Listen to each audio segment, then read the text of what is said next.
اور توانائیوں کی اس کو ضرورت ہے وہ باہم پہنچاتے ہیں. یہ آپ نے کر لیا تو گویا یہ تزکیے کا عمل ہو گیا, تاکہ ضروری غذا مل جائے اور اس کا غلط یعنی اس کا پھیلاؤ غلط سمت میں نہ ہو بلکہ درست سمت میں ہو, اس رخ پر ہو جس رخ کے لیے وہ غذا دی گئی تھی. تو پہلی بات تو یہ ہو گئی کہ تزکیہ ایک ایسے عمل کو کہتے ہیں. یہ بات میں نے آپ کے سامنے رکھ دی تھی کہ قرآن مجید میں یہ لفظ جو ہے یہ اس معنی میں آیا ہے کہ اس کے بغیر آپ کی نجات نہیں ہو سکتی. اب آپ ایک بات سوچیں کہ تمام جو نبی آئے ہیں ان کو دنیا میں بھیجے جانے کا مقصد کیا ہے؟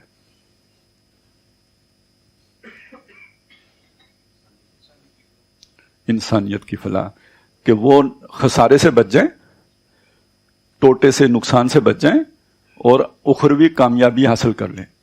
اور اخروی کامیابی تزکیے کے بغیر نہیں ہو سکتی. تو کیا نبی تزکیے کا کام نہیں کریں گے؟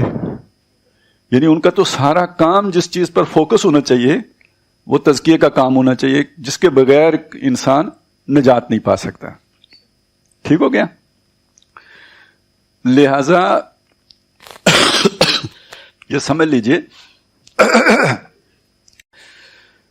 کہ انسان کو جن غذاؤں کی ضرورت ہے جس کے بغیر اس کا تزکیہ نہیں ہو سکتا, اور جن چیزوں سے پرہیز کی ضرورت ہے جن کے ہوتے ہوئے تزکیہ صحیح رخ پر نہیں ہو سکتا, اسی کو اوامر و نواہی کہتے ہیں. یہ انبیاء نے آ کے یہی سکھایا ہے تاکہ انسان کا صحیح رخ پہ ترفع ہو سکے, صحیح رخ پہ اس کی شخصیت اور اس کا کردار پروان چڑھ سکے. یہاں تک بھی ہے کہ نبی صلی اللہ علیہ وسلم, ابھی جو ہم نے آیت پڑھی تھی 4 جگہوں پہ قرآن مجید میں آئی ہے, وہاں میں نے اس کی زیادہ تشریح اسی لیے نہیں کی تھی کہ یہاں اب اس کی تشریح کرنی ہے. کہ سب سے پہلے حضرت ابراہیم علیہ السلام نے دعا مانگی. ابراہیم علیہ السلام اور اسماعیل علیہ السلام دونوں نے کہ ربنا وابعث فیہم رسولا منہم یتلو علیہم آیاتک ویعلمہم الکتاب والحکمت ویزکیہم. یہ سورہ بقرہ میں آئی کہ اے ہمارے رب ان میں مبعوث فرما, یعنی یہ جو جن کی پہلے دعا مانگی تھی کہ ہم میں سے ایک امت مسلمہ کھڑی کر, ربنا وجعلنا مسلمین لک ومن ذریتنا امۃ مسلمۃ لک وارنا مناسکنا وتب علینا انک انت التواب الرحیم.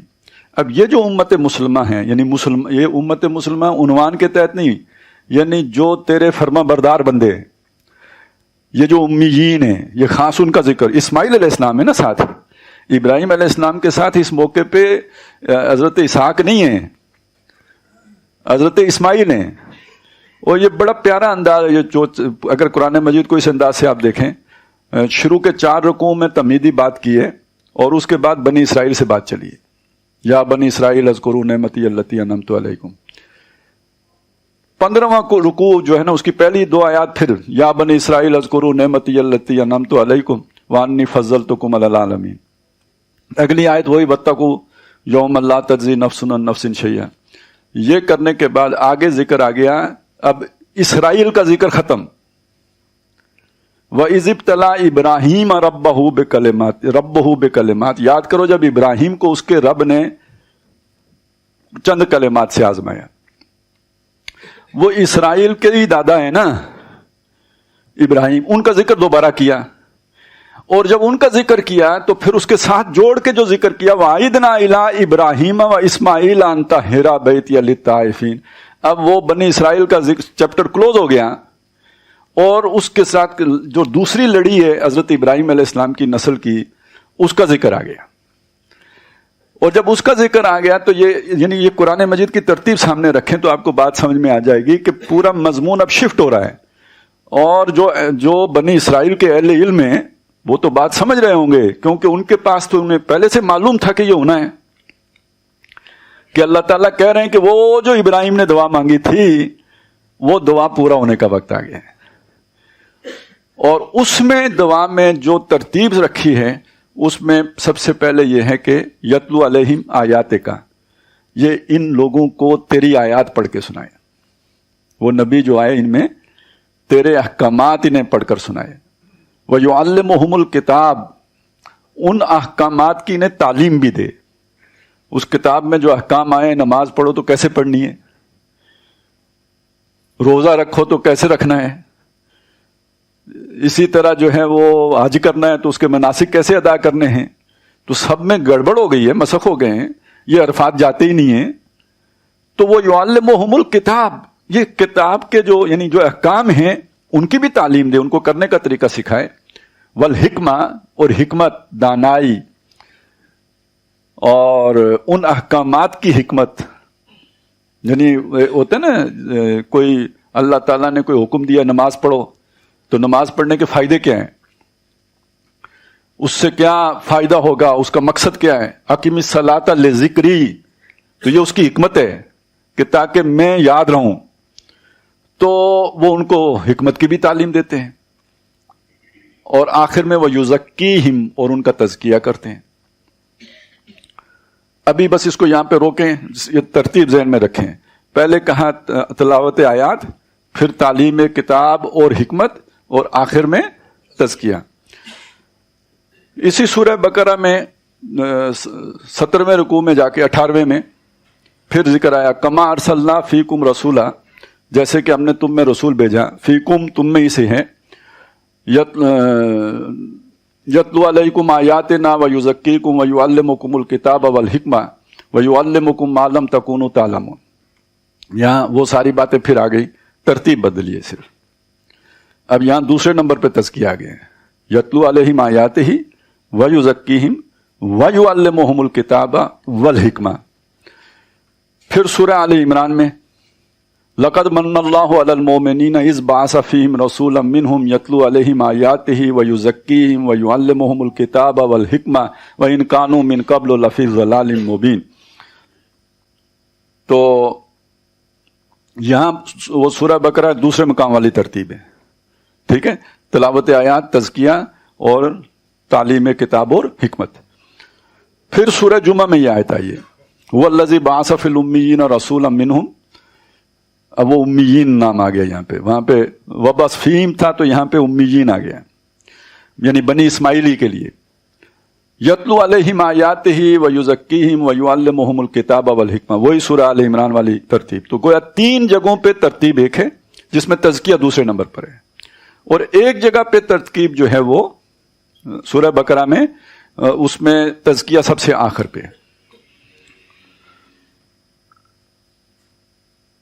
اب اس کے جو ڈاکٹر صاحب نے اس کی جو ریزن بیان کی ہے، وجہ بیان کی ہے کہ جب دعا مانگی ابراہیم علیہ السلام اور اسماعیل علیہ السلام نے، تو انہوں نے جو ترتیب رکھی اس میں تزکیہ آخری نمبر پہ تھا. لیکن جب اس دعا کی قبولیت ہوئی ہے تو اللہ نے جو ترتیب رکھی اس میں تزکیہ دوسرے نمبر پہ رکھا، اور وہ تینوں جگہوں پہ پھر وہی نمبرنگ ہوئی ہے. تو ڈاکٹر صاحب کی رائے یہ ہے. مولانا امین حسن اصلاحی، ان کی رائے مختلف ہے. ان کی رائے یہ ہے کہ در حقیقت ان تینوں کاموں کا مقصد چونکہ تزکیہ تھا، لہذا تزکیے کو آخری یعنی جو ہے نا آخر میں لے کے آئے ابراہیم علیہ السلام، کہ تزکیہ نہیں ہو سکتا جب تک کہ یہ 3 کام نہ ہوں،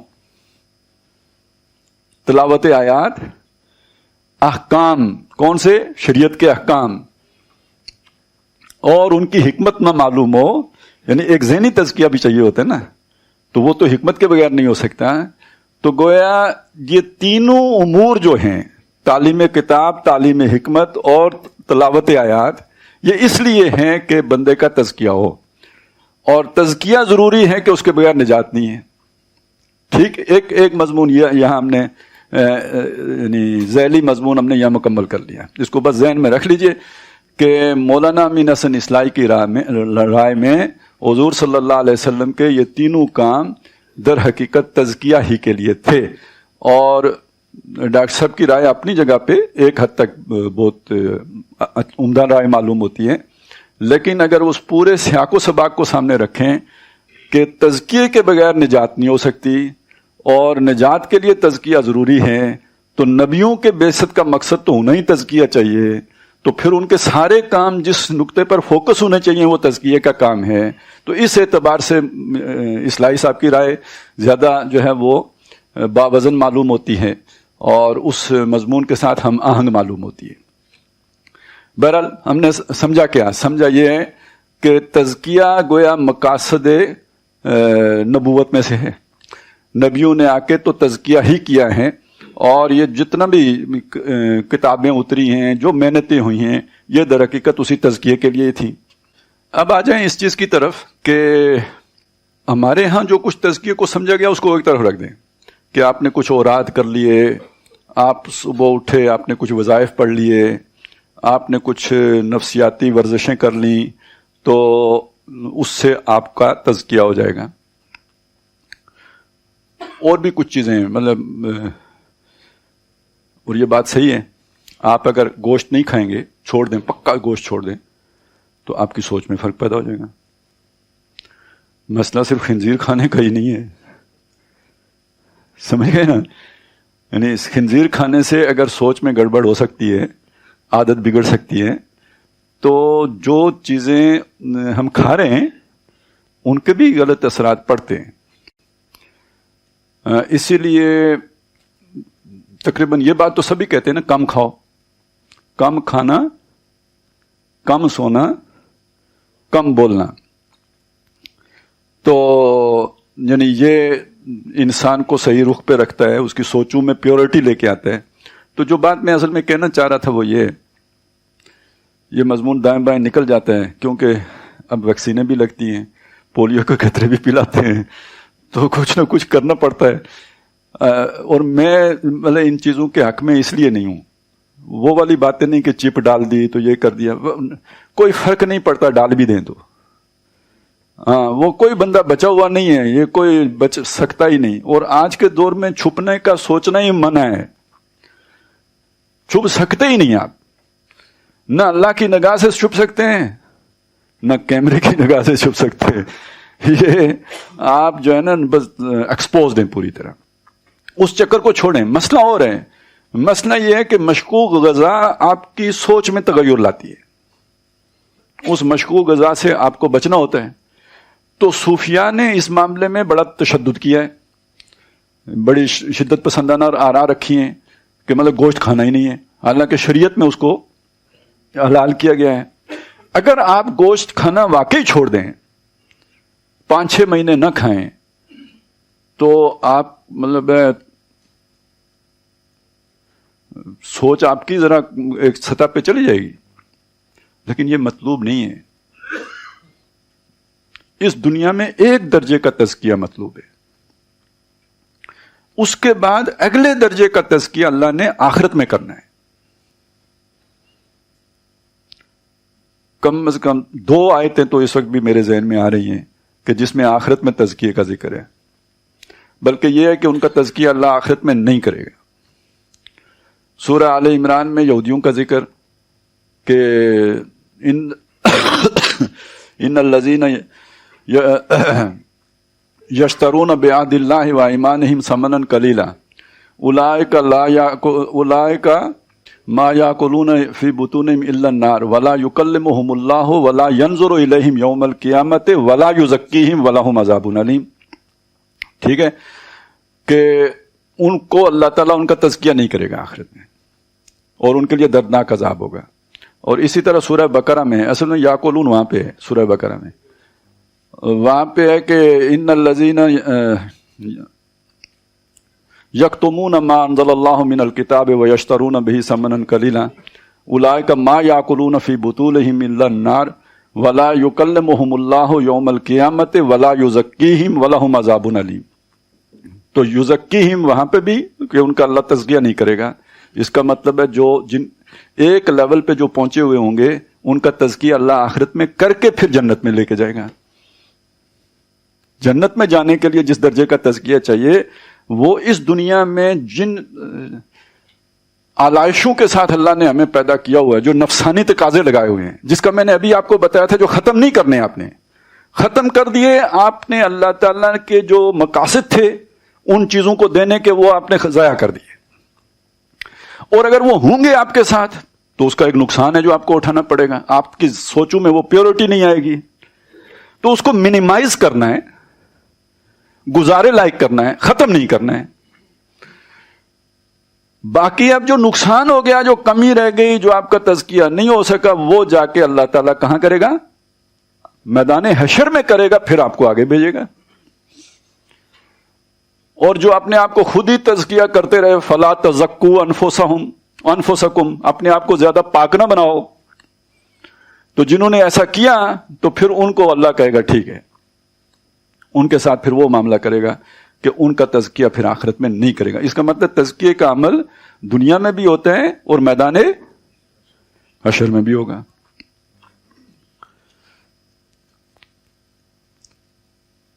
پتہ نہیں یہ بات کرنی چاہیے یا نہیں کرنی چاہیے، لیکن بہرحال حساب کتاب تو حشر میں ہونا ہے نا۔ اس سے پہلے سوچیں مرتے ہوئے بھی کتنی تکلیف ہوتی ہے، قبر میں بھی تکلیف ہوگی، بندہ مومن کو بھی سوچنا، مطلب وہ کیا کہتے ہیں، قید تنہائی بڑی شے ہے۔ تو چلیں کوئی وقت بھی جو بھی گزرے، تھوڑا گزرے بہت گزرے، تو تکلیف تو ہے نا ایک اس میں بھی۔ اور حشر کا میدان، اور حشر کے میدان کے بارے میں یہ نہ سوچئے کہ وہ جی جیسے 23 مارچ کو پریڈ ہوئی تو سارے جمع ہوئے اور فالن ہوئی فوجیں اور سلوٹ مار کے چلے گئے، ایسا نہیں ہے۔ ہو سکتا ہے کہ حشر کے میدان کا دورانیہ آدم علیہ السلام سے لے کے تا صبح قیامت تک کے وقت پر محیط ہو۔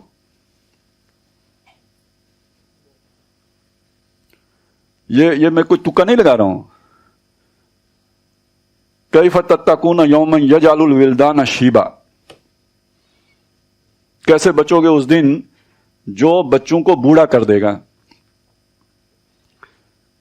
تو اس میں یہ ہو سکتا ہے کہ ایک بندہ وہ آیا صبح صبح، وہ جیسے آج کل ہوتے ہیں نا، آپ نادرا کے دفتر گئے، وہ ایگزیکٹو رو جو ہوتی ہے، بس فوراً آپ کا کام ہوا آپ چلے گئے، تو اس طرح آپ کو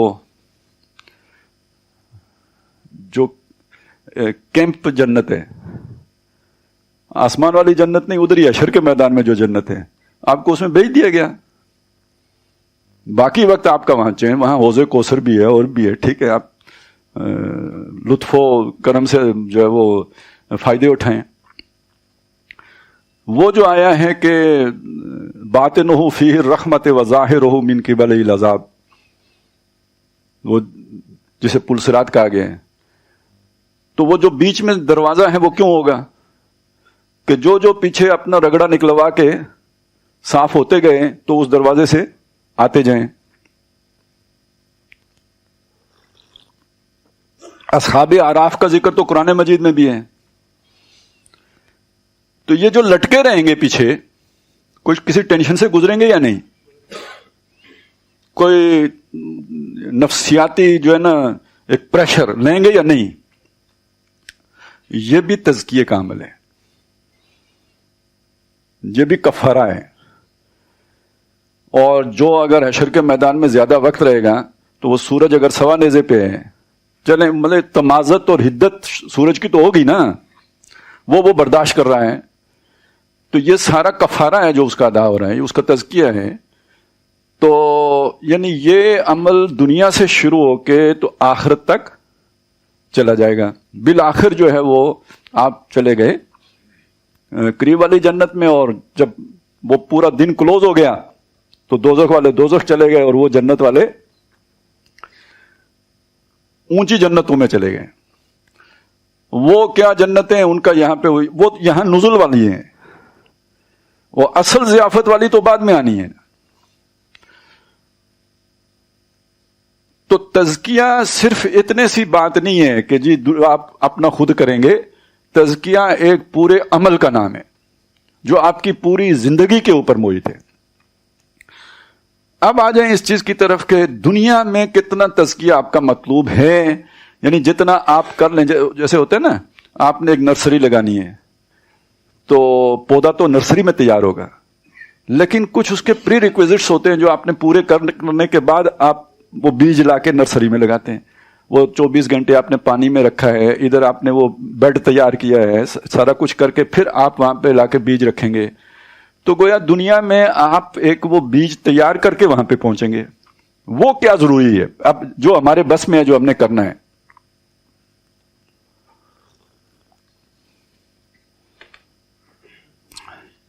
اس میں سب سے اہم تر شے ہے، پہلی ایمان، یقین محکم. ابھی جو ہم نے پڑھا تھا نا، وہ ایمان جس کے ساتھ شک کا کانٹا نہ ہو، وہ ایمان جو یقین کی دولت سے مالا مال ہو. ہمارا جو اس وقت بہت بڑی ایک غلط فہمی ہے، مغالطہ ہے، ہمارے دینی تحریکوں کے قائدین کو ہے، وہ یہ ہے کہ ہم مسلمان معاشرہ ہیں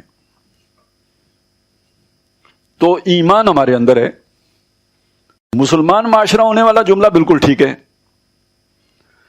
لیکن ایمان ہمارے اندر ہو تو ہمارے عمل کافروں جیسے نہ ہو. وضع میں تم و نصارا تو تمدن میں ہنود، یہ مسلمان ہیں کہ جنہیں دیکھ کے شرمائیں یہود. ایمان اگر ہو تو جھوٹ تو نہیں ساتھ شامل ہو سکتا نا. ایمان اگر ہو تو ساتھ بددیانتی تو نہیں شامل ہو سکتی. ایمان اگر ہو تو ساتھ دھوکے بازی نہیں شامل ہو سکتی. جس شے کو آپ کرپشن کہتے ہیں، دین میں اسے کیا کہیں گے؟ لا ایمان لمن لا امانت لہ ولا دین لمن لا عہد لہ. یہ دو چیزیں ہیں جو کرپشن کی بنیاد ہیں. جو آپ کا ایگریمنٹ ہے، جو آپ کا کانٹریکٹ ہے، جو آپ کا معاہدہ ہے، جو آپ کا حلف ہے، جس آئین کی پاسداری کی آپ نے قسمیں کھائی ہیں، اس کا عہد توڑے بغیر آپ کرپٹ ہو نہیں سکتے.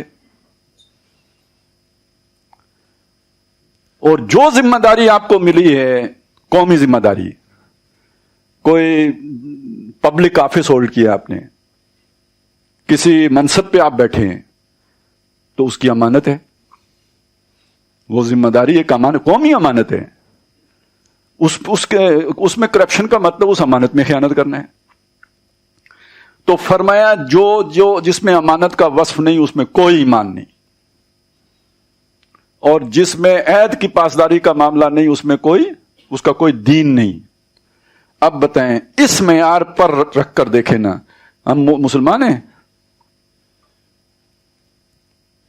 قانونی وہ ہم نے جو پڑھا اس کے اعتبار سے پکے مسلمان ہیں، لیکن حقیقت کے اعتبار سے اگر دیکھیں تو ہمیں اس ایمان کی تو ہوا بھی نہیں لگی، اس سے تو بالکل محروم ہیں.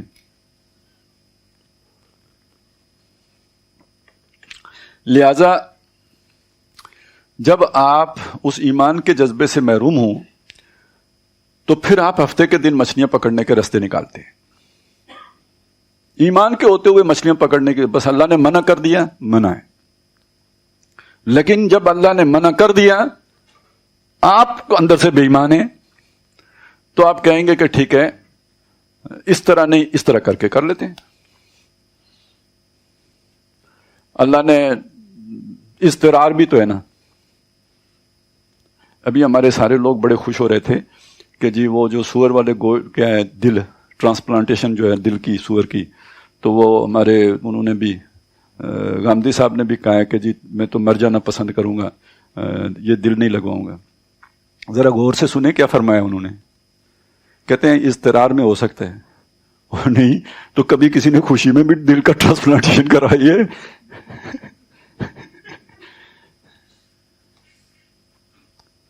تو اضطرار یعنی انہوں نے اصل میں بڑے سلیقے سے اس کا جواز کا فتویٰ دے دیا ہے. خیر چلیں چھوڑیں وہ بات، وہ دوسری طرف نکل گئی. پھر بندہ یوں کر لیتا ہے، ٹوسٹ کرتا ہے بات کو. وہ یہ ان کا نام آ گیا بیچ میں، سب ایسا ہی کرتے ہیں. اور تو اور اب کوئی کیا سوچے تو کیا کرے کہ فوجی کی ذمہ داری جو ہے وہ جان دینا یا لینا تو نہیں ہے. اس کو ہمارے ہاں محاورے میں کہتے تھے خوئے بدرا بہانہ بسیار.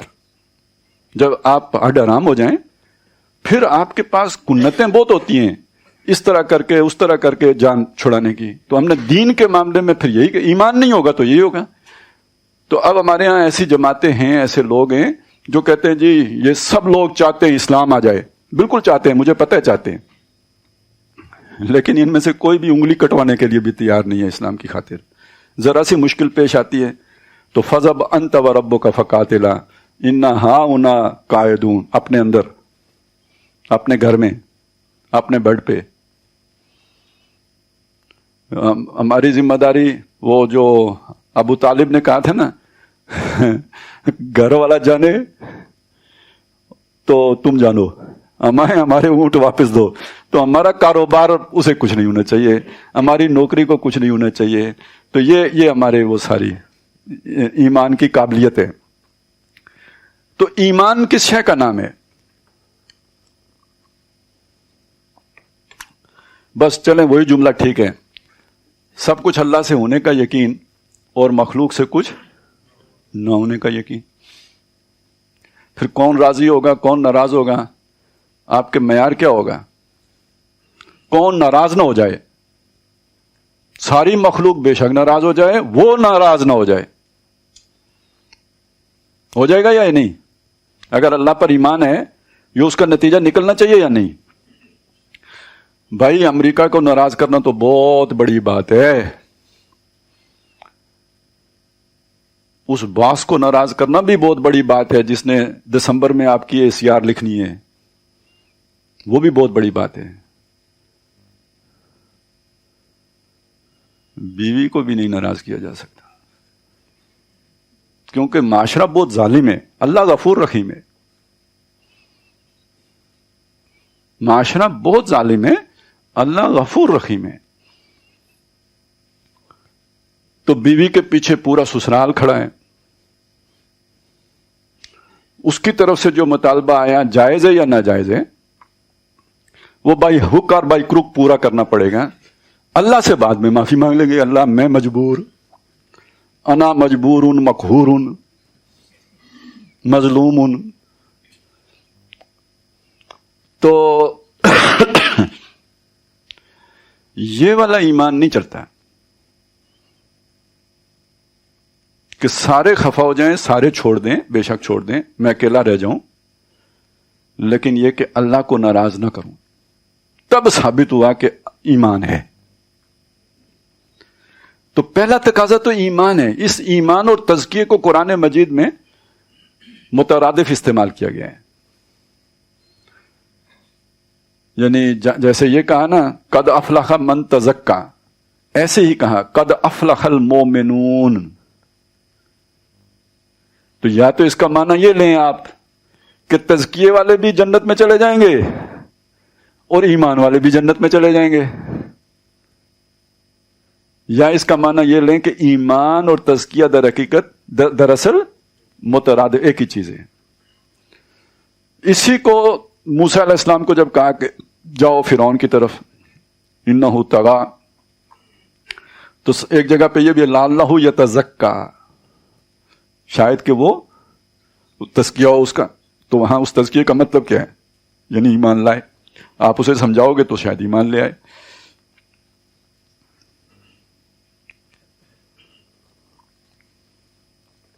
تو پہلی شے ایمان. تزکیے کا گویا دیکھیے نبیوں نے، میں نے کہا نبیوں کا فوکس کس چیز پہ ہے؟ تزکیے پہ. تو ان کی پہلی دعوت کیا ہے؟ یا ایھا الناس. وہ تو سارے انسانوں سے ایک ہی مطالبہ ہے، اللہ کی بندگی اختیار کرو. اور میں اصل میں سورہ حج کے آخری رکوع آپ کے سامنے رکھنا چاہ رہا تھا. ضرب مثل فاستمعوا، ایک مثال بیان کی جاتی ہے، اسے ذرا کان لگا کے سننا. ان الذین تدعون من دون اللہ لن یخلقوا ذبابا ولو اجتمعوا لہ. جن کو تو لوگ پکارتے ہو، جن سے استغاثے کرتے ہو، وہ ایک مکھی بھی نہیں بنا سکتے اگر سارے جمع بھی ہو جائیں. وَإِن يَسْلُبْهُمُ الذُّبَابُ شَيْئًا، بلکہ ان کے آگے سے اگر مکھی کوئی شے اچک کے لے جائے، لن يستنقذوا من، تو وہ اسے واپس بھی نہیں لے سکتے. کوئی حلوہ اس کی ٹانگ کے ساتھ لگ کے چلا گیا تو یہ ٹک ٹک دیدم دن نہ کشیدم تو کر سکتے ہیں، وہ مکھی سے وہ اپنا چھینا ہوا حلوہ بھی واپس نہیں لے سکتے. ضعف الطالب والمطلوب، مطلوب بھی گھٹیا، ضعیف، کمزور، اور اس کمزور مطلوب کو جس نے طلب کیا تو وہ تو ہوگا ہی گھٹیا، کمزور. لیکن اس کے مقابلے میں اللہ قوی عزیز، یہ کمزور وہ قوی اور عزیز. اس کے بعد اگلی بات کہی گئی آخرت کی اور پھر رسالت کی. بلکہ پہلے اللہ یصطفی من الملائکۃ رسلا ومن الناس، رسالت اور آخرت، تین ایمان یہ لانے کے بعد اب مطالبہ ہے یا ایھا الذین آمنوا سے، اے وہ لوگوں جو ایمان لائے ہو، ارکعوا واسجدوا وعبدوا ربکم وافعلوا الخیر لعلکم تفلحون. تو پہلا مطالبہ نوع انسانی سے اللہ کو ماننے کا، آخرت کو ماننے کا، رسالت کو تسلیم کرنے کا. آمن الرسول بما انزل الیہ من ربہ والمؤمنون، رسول ایمان لائے جو ان پر ان کے رب کی طرف سے نازل کیا گیا، اور تمام اہل ایمان ایمان لائے اس پر جو نازل ہوا. تو پہلا مطالبہ ایمان کا ہے، اور تزکیے کا در حقیقت جو پہلا قدم ہے وہ بھی ایمان ہے.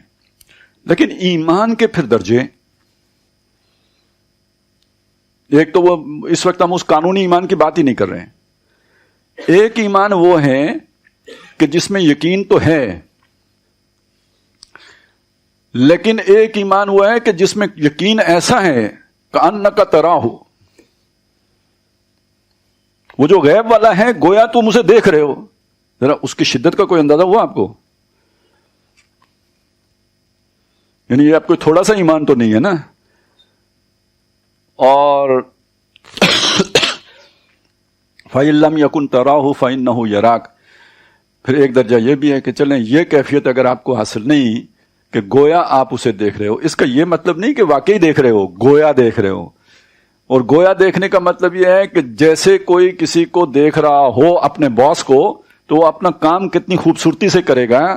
یعنی تم نماز اتنے احسن طریقے سے پڑھو، تم کام اتنے بہترین طریقے سے کرو، گویا تم اسے دیکھ رہے ہو. اور اگر یہ نہیں تو کم از کم یہ یقین تو ہو نا کہ وہ تمہیں دیکھ رہا ہے. تو یہ ایمان حسن والا ایمان ہے، احسان، درجہ احسان والا ایمان ہے. تو وہ جو مطلوب ایمان ہے یقین والا، اس کا بھی درجے یہاں تک جاتے ہیں. تو ہر ایک کا اپنا اپنا ایک مقام ہے. اور اس میں اگرچہ کہ جن چیزوں کو شریعت نے کھانے کی اجازت دی ہے ان کو کھانے میں کوئی حرج نہیں ہے، لیکن بعض چیزیں جو نقصان دہ اس اعتبار سے اس ایمان کے لیے ہوتی ہیں کہ اب اللہ نے اولاد دی ہے، بیویاں دی ہیں، یہ تو نہیں کہا کہ اولاد کو چھوڑ دو، یہ تو نہیں کہا کہ بیویوں سے لا تعلق ہو جاؤ، لیکن یہ بتا دیا ان من ازواجکم و اولادکم عدو لکم، تمہاری بیویوں اور تمہاری اولاد میں سے بعض تمہارے دشمن ہیں، یعنی خطرہ ایمان ہے. کسی بھی وقت تمہارے ایمان کی جھنڈی ہو جائے گی ان کے وجہ سے. ہوشیار رہنا، چوکنے رہنا. اور ہوشیار اور چوکنے رہنے کا یہ مطلب نہیں ہے کہ تم ان کو جو ہے توپ و تفنگ کے حوالے کر دو. مطلب اس کا یہ ہے کہ اگر وہ کہیں آپ کو ڈرین کر رہی ہوں یا کر رہے ہوں، ایمان سے ہٹا رہے ہوں، ایمان کے مطالبوں کے برعکس کوئی چیز سامنے لا رہے ہوں، تو ہوشیار رہنا یعنی اپنے اصولی موقف سے پیچھے نہیں ہٹنا، البتہ ان کو معاف کر دینا. وَإِن تَعْفُوا وَتَصْفَحُوا وَتَغْفِرُوا فَإِنَّ اللَّهَ غَفُورٌ رَحِيمٌ. اللہ بھی تو تمہیں معاف کرتا رہتا ہے، تم بھی انہیں معاف کرتے رہنا.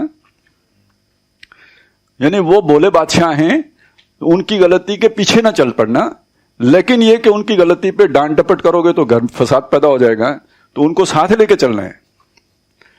اسی طرح سمجھ لیجئے گوشت کھائیں، روز نہ کھائیں. ویسے بھی کینسر ہونے کا ایک سبب یہ بھی ہے.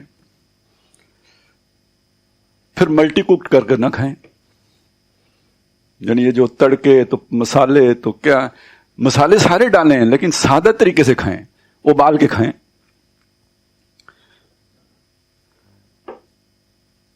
اور غذائیں جو ہیں وہ جسے کہتے ہیں کم کھانا بہرحال ایک اہم کام ہے اس ایمان کی حفاظت کی خاطر، اور اس کے وہ جو کیفیات ہیں ان کی بڑھوتری کی خاطر کم کھانا ایک اہم بات ہے. چلیں تو آج کے دور کی بہت سی غذائیں تو ان سے بالکل پرہیز کرنا چاہیے، جن میں اس میں کوئی شک ہی نہیں ہے کہ جو اس طرح کی ادویات ہیں ان سے بھی پرہیز کرنا چاہیے، پیزا وغیرہ جو ہے اس سے بھی پرہیز کرنا چاہیے، اور بیکری کی تو ساری چیزوں سے پرہیز کرنی چاہیے. ویسے بھی مضر ہیں، یہ شوگر وغیرہ کا سب سے بڑا سبب یہ بیکری کی چیزیں بنتی ہیں، اور انہی میں زیادہ ایسے برے کیمیکل ہیں جو آپ کے گردے کا بھی بیڑا گرک کرتے ہیں اور آپ کے جگر کا بھی کرتے ہیں، ساتھ آپ کی وہ سوچوں میں بھی تغیر لے کے آتے ہیں. اس لیے یعنی جہاں اور آپ نے اوراد اور ورد نہ کریں، لیکن یہ والا پرہیز کرنے کی ضرورت رہے گی. اب ایک طرف تو یہ چیزیں پرہیز، دوسری طرف غذا کیا ہے؟ اس ایمان کو غذا کہاں سے ملے گی؟ ابھی ہم پڑھ کے فارغ ہوئے ہیں. یہ ایمان کس سے پیدا ہوتا ہے؟ جی قرآن سے.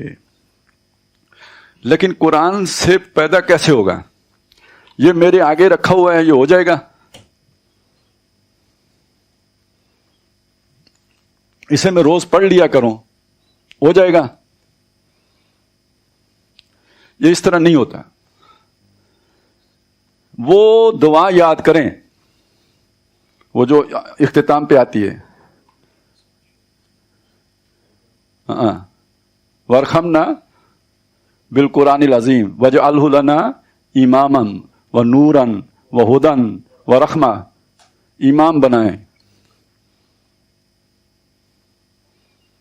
نور بنائیں، ہدایت بنائیں. ہر وقت یہ آپ کے سامنے رہے، بایمانہ سامنے رہے کہ آپ اسے فالو کر رہے ہوں، آپ اس کے پیچھے چل رہے ہوں. اور ویسے یہ کتابی صورت میں بعد میں دستیاب ہوا ہے. یہ جبریل امین نے محمد رسول اللہ صلی اللہ علیہ وسلم کے قلب مبارک پہ اتارا ہے. اور حضور صلی اللہ علیہ وسلم سے بھی صحابہ جو سیکھتے تھے، تو ٹھیک ہے اسے کوئی چھالوں پہ بھی محفوظ کرتے تھے، پتوں پہ بھی کرتے تھے، لیکن یہ کہ ایک بندے کا اپنا قرآن تو وہی ہوتا تھا جو اسے یاد ہوتا تھا. کیا خیال ہے؟ اسی لیے حضور نے فرمایا نا، یہ بھی ہم نے اس کو اور ہی معنی دے دیے کہ قل هو اللہ احد جو ہے سورہ اخلاص، یہ ثلث قرآن ہے، جو 3 دفعہ پڑھ لو قرآن کے برابر ہے. یعنی کوئی بندہ کچھ نہیں کر سکتا تو یہ تو کر لینا.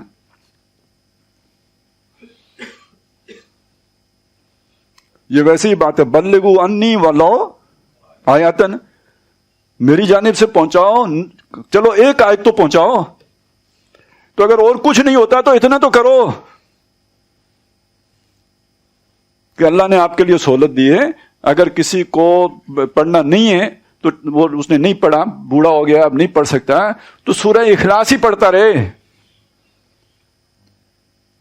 وظیفہ اس کا بناؤ.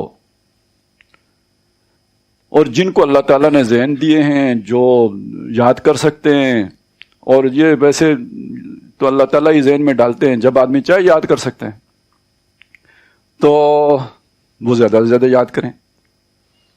اصل میں تو قرآن مجید آپ پہ اترتا وہی ہے جو آپ نے یاد کیا ہوتا ہے. اثر چھوڑتا ہے جو آپ تلاوت کرتے ہیں وہ بھی، لیکن جو آپ کے اندر میں وہ تبدیلی لے کے آتا ہے نا، وہ وہی ہوتا ہے جو آپ نے یاد کیا ہوتا ہے. تو اسے یاد کریں، پھر دیکھیں ایمان بڑھتا ہے یا نہیں بڑھتا، پھر دیکھیں نا اس کی برکات جو ہے نا ظاہر ہوتی ہیں یا نہیں ہوتی. اور یاد کر کے چھوڑ نہ دیں. پھر یہ کہ اس کے لیے اچھا یہ بھی روایتی سی بات ہو گئی ہے کہ جناب آپ سوئیں گے تو صبح سحری کے وقت اٹھیں گے تو پھر تہجد پڑھیں گے. بھئی رات میں اللہ کے نبی صلی اللہ علیہ وسلم نے چھوٹ دی ہے، کسی بھی پیر آپ نے 2 نفل پڑھ لیے، گویا آپ نے ساری رات عبادت کی ہے. لیکن روح کے ساتھ پڑھیں. ان 6 رکعتوں، اس 12 رکعتوں کے مقابلے میں جس میں آپ نے گنتی پوری کی ہے، آپ 2 ہی پڑھیں. جو آپ کو سہولت ہے اس وقت پڑھ لیں، لیکن پڑھیں دل لگا کے. اور نفل تو پڑھیں ہی تب جب آپ کا دل لگے. یہ تو فرض ہے نا جو آپ نے ہر حال میں پڑھنے ہیں. تو نفلوں کے لیے تو اب کوئی ہر حالت کی پابندی نہیں ہے. ابھی نیند آ رہی ہے عشاء کے بس ہو جائیں, جب آنکھ رات کو کھلے تو اٹھ کے کر لیں. تو اس اعتبار سے ان ناشیت اللیل ہی اشد وطئا واقوم قیلا, تو اس کو سامنے رکھیں. تو قرآن مجید جو منبع ایمان ہے, یہ ایمان کی بڑھوتری کا جو ذریعہ ہے, اس سے استفادے کا یہ طریقہ ہوگا. اس میں یہ بات بھی ذہن میں رکھیں جو سورہ واقعہ میں آئی ہے, لا یمسہ الا المطہرون, اس کو مس نہیں کر سکتے مگر وہ جو پاک ہوں. اس کے یہ معنی بھی کیے گئے کہ وضو کیے بغیر نہ ہاتھ لگاؤ, ٹھیک ہے, یہ ایک معنی ہے. لیکن اس کے یہ معنی بھی کیے گئے ہیں کہ نیت صاف نہ ہو تو یہ اپنے مضامین نہیں کھولتا. اور نیت, سب سے بڑی نیت کی خرابی کیا ہوتی ہے کہ میں نے پہلے سے ایک مضمون سوچا ہوا ہے, اس کے لیے میں قرآن مجید سے جو ہے وہ مطلب کی آیتیں ڈھونڈوں گا, موضوعی مطالعہ. تو یہ نیت کی خرابی ہے. یہ قرآن سے میں ہدایت لینے نہیں گیا ہوں, جو میں نے طے کیا ہوا ہے اس کے لیے میں دلائل اکٹھے کرنے گیا. امام بنانے نہیں گیا ہوں, اس کو اپنے پیچھے لگانے گیا ہوں. تو یہ قرآن کے پاس جائیں, یہ سب سے بڑے حکیم کے پاس جا رہے ہیں نا, الحکیم کا کلام ہے, تو اس کے آداب ملحوظ رہنے چاہیے. یہ گستاخی تو وہاں پہ برداشت نہیں ہوگی کہ آپ اسے اپنے مقاصد کے لیے استعمال کریں. تو بالکل جھک کے, عاجز ہو کے اور خشیت کے ساتھ زانو تلمذ اس کے سامنے طے کریں. قرآن مجید مضامین کھولتے ہیں. آپ کو یہ بالکل جھوٹ ہے کہ جی قرآن پڑھنے سے بندہ گمراہ ہو جاتا ہے, اس سے بڑا گستاخانہ کلمہ کوئی نہیں ہو سکتا. گمراہ وہ ہوگا, خود قرآن کہتا ہے یضل بہ کثیرا و یہدی بہ کثیرا وما یضل بہ الا الفاسقین الذین ینقضون عہد اللہ من بعد میثاقہ ویقطعون ما امر اللہ بہ ان یوصل ویفسدون فی الارض. جن میں یہ خرابیاں ہیں ان کو گمراہ کرتا ہے. اور میں نے پہلے کہا تھا جن کی نیت خراب ہوگی تو وہ ٹویسٹ کرے گا, تو وہ گمراہ ہوگا نا. تو اس نیت کو ٹھیک کرنے کی ضرورت ہے کہ اسے امام مان کر اس کے پاس جایا جائے. خیر یہ خود ایک کافی تفصیل طلب بھی ہو سکتا ہے, اس سے بھی زیادہ میں اب آگے بڑھنا چاہتا ہوں کہ ایمان قرآن کے ذریعے سے, یعنی تزکیہ ایمان ہے اور وہ قرآن کے ذریعے سے ہوگا. یہ اب بات سم آ گئی نا, یتلو علیہم آیاتہ ویزکیہم.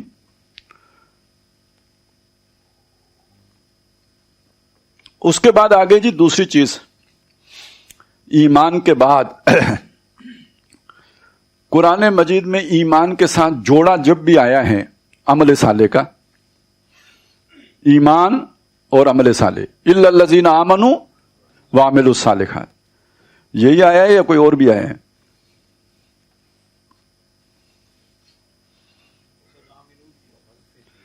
نہیں, انفقوا بھی ہے. کس نے کہا انفقوا؟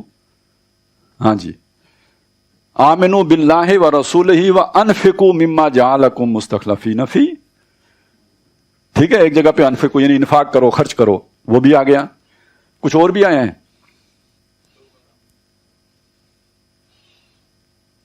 ابھی میں نے آپ کو جہاد سنایا تھا ایمان کے ساتھ.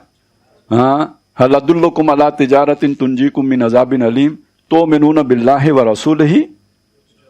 تو عمل کا نام تو نہیں ہے نا, جہاد کا نام ہے. اور سورہ حجرات میں انما المؤمنون الذین آمنوا باللہ ورسولہ ثم لم یرتابوا وجاہدوا باموالہم وانفسہم فی سبیل اللہ.